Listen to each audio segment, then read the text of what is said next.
మంది వ్యక్తులు మాట్లాడినారు. ప్రజలలో ఒక ఫియర్ లాంటి క్రియేట్ చేయడం జరిగింది. ఈరోజు ముఖ్యంగా రాష్ట్ర ముఖ్యమంత్రి మిత్రులు రేవంత్ రెడ్డి గారు కీర్తిశేషులు జి వెంకట స్వామి యొక్క 95వ జన్మదిన ఉత్సవాల్లో పాల్గొంటూ నేను కూడా ప్రత్యక్ష పాల్గొనడం జరిగింది. పేదల పెన్నిది గుడిసెల వెంకట స్వామిగా 89,000 మందికి హైదరాబాద్లో నివాసాలు ఏర్పరిచిన వెంకట స్వామి గారిని గుర్తు చేసుకుంటూ ముఖ్యమంత్రి గారు మూసీ పరివాహక నిర్వాసితుల గురించి కానీ మూసీ సుందరీకరణ రీడెవలప్మెంట్ ఆఫ్ మూసీ ప్రాజెక్టు పైన ఈ హైడ్రా పైన జరుగుతున్న తప్పుడు ఆరోపణల మీద వారు చాలా స్పష్టంగా క్లియర్గా తన లక్ష్యం ఏంటి, ప్రభుత్వ లక్ష్యం ఏంటి, ఎందుకు ఈ మూసీ మురికిని తొలగించాల్సిన అవసరం వచ్చింది, ఎందుకు చేయాలనుకుంటున్నాను. కాంగ్రెస్ పార్టీ అంటేనే పేదల ప్రభుత్వం, పేదల పార్టీ, బడుగు బలహీన వర్గాలకు పనిచేసే పార్టీ. సమైక్య ఆంధ్రప్రదేశ్ రాష్ట్రంలో 62 లక్షల ఎకరాలు పేదలకు పంచిచ్చిన పార్టీ. రాజీవ్ గృహకల్ప కింద, ఇందిరమ్మ గృహాల కింద రాజశేఖర రెడ్డి గారు ముఖ్యమంత్రిగా ఉన్నప్పుడు గత ప్రభుత్వం కాంగ్రెస్ పార్టీ కొన్ని లక్షల ఇళ్లు కట్టించిన చరిత్ర. రాహుల్ గాంధీ గారి నాయకత్వాన సోనియా గాంధీ యొక్క గ్యారంటీలతోటి తెలంగాణలో తిరిగి 10 సంవత్సరాల తర్వాత కాంగ్రెస్ పార్టీ రేవంత్ రెడ్డి గారు ముఖ్యమంత్రిగా ప్రజాప్రభుత్వం ఏర్పడినప్పుడు తన లక్ష్యం, తన 20 ఏళ్ల ప్రతిపక్షంలో ఉంటూ పేదల కష్టాలు తెలిసిన వ్యక్తిగా అతను ఈరోజు ముఖ్యమంత్రి గారు రవీంద్ర భారతిలో చేసిన ప్రకటన ఇక్కడున్న కాంగ్రెస్ పార్టీ పెద్దలకి, వేదిక మీద ఉన్న నాయకులకు కూడా నా విజ్ఞప్తి, వేదిక ముందున్న కూడా కాంగ్రెస్ పార్టీ నాయకులందరి మన బాధ్యత. మనందరం కూడా ఇవాళ నేను ముఖ్యమంత్రి పట్టిన తర్వాత వారితో మాట్లాడడం జరిగింది. వారు ఉప ముఖ్యమంత్రి, హైదరాబాద్ జిల్లా మంత్రి అయిన పొన్నం ప్రభాకర్కి ఆదేశాలు ఇస్తూ ప్రతిపక్ష పార్టీలకి హరీష్ రావు గారికి, కేటీ రామారావు గారికి, రాజేందర్ గారికి, మిగతా పార్టీ నాయకులకి ఆహ్వానం పంపమని చెప్పినారు. మూసీ సుందరీకరణతోటి గత ప్రభుత్వాలు చేసిన ప్రయత్నం, 10 సంవత్సరాల బీఆర్ఎస్ పాలనలో మూసీ రీడెవలప్మెంట్ ప్రాజెక్టుకు ఆశ చూపించి మన మురికి నీళ్ళు తాగడానికి ఈ ప్రాంత ఎమ్మెల్యే సుందిరెడ్డి పోయినవా, ఎవరి సంకరాక పోయినావు, కాంగ్రెస్ పార్టీతో గెలిచి టిఆర్ఎస్ పార్టీలో చేరి అప్పుడు మన మూసీ పరివాహక ప్రాంత ప్రాజెక్టు చైర్మన్గా నువ్వు వెళ్ళి 1000 కోట్లు ఖర్చు పెట్టి ఏం పని చేసినావు అక్కడ.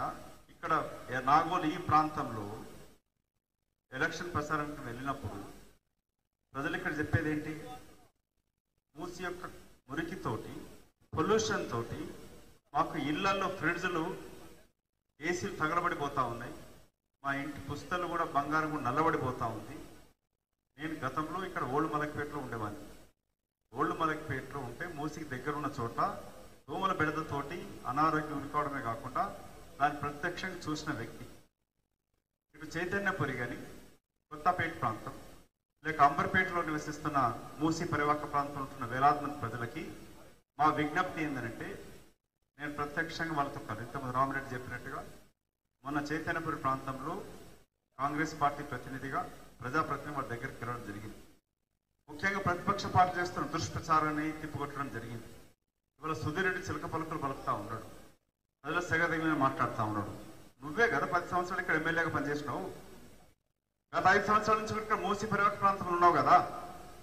మూసీ మురికి తొలగించి ఇక్కడ ప్రజలకు స్వచ్ఛమైన నీళ్లు, స్వేచ్ఛ, గాలి తీసుకొచ్చే ప్రయత్నం గిట్ట చేసినవా, లేక మూసీ నది పరివాహక ప్రాంతం రివర్ బెడ్ లో ఉన్న ప్రజలకి, పేదవాళ్ళకు ఇల్లు గిట్ట కట్టించినవా, లేక మీ అభిమాన నాయకుడు కేటీ రామారావు 1,00,000 ఇల్లు కట్టించమని చెప్తా ఉన్నాడు, ఎంతమంది ఇళ్ళకి మీరు అలాట్ చేసినారు, లేక మీరు కట్టిన 2 బెడ్రూమ్ ఇళ్ళ కనీస సౌకర్యాలు ఉన్నాయా, అవన్నీ ఏమి చేయకుండా ఇవాళ కాంగ్రెస్ పార్టీ రేవంత్ రెడ్డి గారు మూసీని పరిశుభ్రత చేయాల్సిన అవసరం, భావ్య తరాల కొరకై మంచినీటిని తీసుకురావాల్సిన అవసరం, రైతులను ఇక్కడ మూసీ పరివాహక ప్రాంతంలో పంటలు పండిస్తున్న రైతుల పరువును ఆదుకోవాల్సిన అవసరం గురించి చెప్పడం జరిగింది.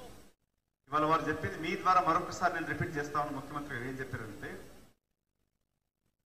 10,000 కోట్ల రూపాయలైనా సరే, లేక ఏ ఒక్క పేద మధ్యతరగతి కుటుంబానికి సంబంధించిన ఇళ్ళని తీసుకోను, నాకు వాళ్ళ బాధ తెలుసు. ఒక ఇల్లు పోతుందని అంటే తన జీవితాంతం కష్టించి కట్టుకున్న ఇల్లు పోతున్నప్పుడు ఆ వ్యక్తి, ఆ మహిళ కానీ ఇంకా ఏముంది నా భవిష్యత్తు, చనిపోవాలనే బాధలు ఉంటారు.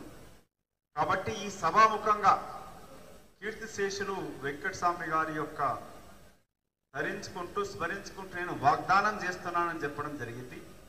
ఇక్కడ రేస్ కోర్స్ ఉంది ఓల్డ్ మలక్పేటలో, 150 ఎకరాలు ఉంటుంది. అంబర్పేటలో పోలీస్ అకాడమీ ఉంది, అక్కడ 200 ఎకరాలు ఉంటుంది.